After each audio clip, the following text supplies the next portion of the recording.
আমরা যখন জিম করব তখন আমাদের সিনা টান করে হাঁটবো, মানে আমাদের বুক সব সময় বড় থাকবে। কিন্তু আমাদের চেস্ট যদি সুন্দর না হয় তাহলে আমরা যতই চেষ্টা করি আমাদের কিন্তু বুক বড় হবে না। সো চেস্টের একটা সুন্দর জিনিস হচ্ছে আমাদের লোয়ার চেস্ট। তো লোয়ার চেস্ট যদি সুন্দর না হয় তাহলে আমাদের চেস্টের ভলিউমও আসে না, দেখতেও খারাপ লাগে। সো লোয়ার চেস্টের একটা সুন্দর একটা ব্যায়াম আমি আপনাদেরকে আজকে দেখাই দিব, মনোযোগ দিয়ে দেখবেন, স্কিপ না করে। লোয়ার চেস্টের জন্য most one of the best workout হচ্ছে decline dumbbell press. So decline dumbbell press কিভাবে করতে হয় আজকে আমরা জেনে নেব।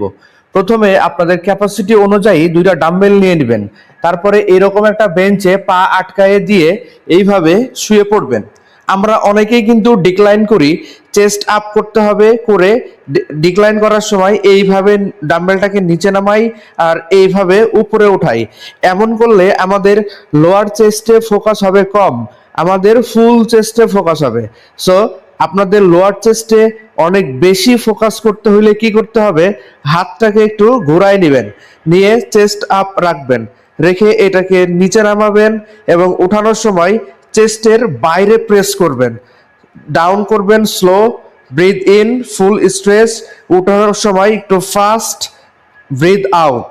ডাউন করার সময় দেখবেন আমাদের লোয়ার চেস্ট অনেক স্ট্রেস হচ্ছে, উঠানোর সময় আমাদের পুরো লোয়ার চেস্টের উপরে ফোকাস করবে। এভাবে যদি আপনারা করতে পারেন তাহলে লোয়ার চেস্ট অনেক সুন্দর হবে এবং তাড়াতাড়ি ভলিউম হবে। সো এরকম ভিডিও পেতে ভিডিওটি লাইক করে দিবেন, শেয়ার করে দিবেন, কমেন্ট করে দিবেন।